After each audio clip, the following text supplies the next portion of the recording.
Kwa jina naitwa Teresia Komba, mwenyekiti wa UWT Moshi mjini.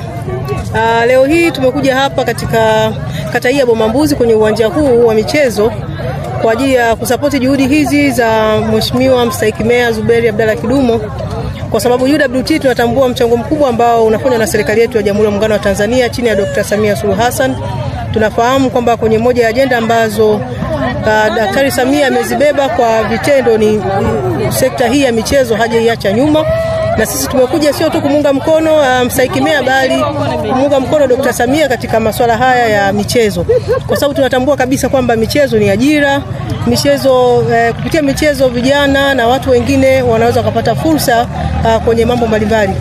Jukwaa la michezo ndio jukwaa pekee ambalo linaweza likaunganisha watu ambao wana umri tofauti, wana dini tofauti, wana makabila tofauti, wanakaa kwa pamoja na kuzungumza na kutoa tofauti zao. Kwa hiyo tunaamini kabisa michezo pia inadumisha amani, furaha, upendo baina yetu, lakini pia kupitia michezo hii tunaamini kwamba kiwanja hiki kitakapokamilika tutakuwa tunakutana hapa kwa ajili ya kuimarisha pia afya zetu. Kwa hiyo sisi kama UWT leo tumeona jambo kubwa sana, tusibaki nyuma, tuweze kuonyesha kuunga mkono kwa vitendo pia.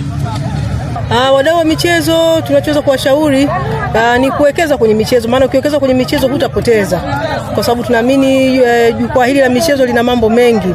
Tunapopatia ajira vijana wetu, tunawasaidia pia kuepuka kuingia kwenye vishawishi mbalimbali katika kujiunga kwenye makundi ambayo hayana tija katika jamii yetu. Kwa hiyo tunaweza tukaokoa vijana wetu wakajiepusha na vitendo hivyo viovu, lakini pia tunazimarisha afya za wananchi, ambapo sasa tunakwenda moja kwa moja kuokoa fedha ambazo zimetengwa kwa ajili ya magonjwa yasiyoambukiza.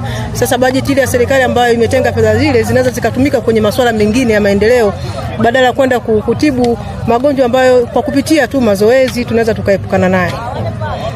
Nashukuru. Endelea. Naitwa Catherine Peter Sarwa, ndiye katibu wa umoja wa wanawake wilaya ya Moshi mjini. Kwa hiyo leo nimefurahi, nimekuja na wanawake kwa ajili ya kuja kupanda majani kwenye uwanja huu wa mpira. Uwanja huu wa mpira faida yake, sisi CCM tunafanyaga mikutano yetu humu. Kwa hiyo tunapofanya mikutano kwenye huu uwanja tunapataga adha, tunapataga kero, mavumbi, wakati mwingine matope sana, lakini naona sasa leo kazi kubwa imefanywa na UWT. Tumepanda haya majani kwa ajili ya kuboresha mazingira ya uwanja huu ili hata mikutano ikija kufanyika watu wakae comfortable kwenye uwanja huu, wasipatwe na matope sana wala na vumbi lisiwepo sana. Kwa hiyo mimi naona ni faida kubwa kwa chama chetu na kwa shule hii, hata kwa jamii ambayo imezunguka kata hii. Kisha mungia short and clear. Hii inatosha bwana. Kwa dhati nipende kumshukuru sana Mstahiki Meya wa Manispaa ya Moshi mjini, Mheshimiwa Zuberi Kidumo, ambaye ndio sasa ametusaidia, ameleta maji ya kunywa hapa uwanjani kwa ajili ya hawa kina mama. Kina mama nimewapa tu hii taarifa, wamekuwa na mwitikio mkubwa sana. Lakini Mheshimiwa Zuberi mara zote ametupa support nyingi sana katika shughuli zetu za UWT. Tunamshukuru sana, Mungu aendelee kumbariki na amuinue katika kiwango chake cha uongozi. Kwa jina naitwa Teresia Komba, mwenyekiti wa UWT Moshi mjini. Leo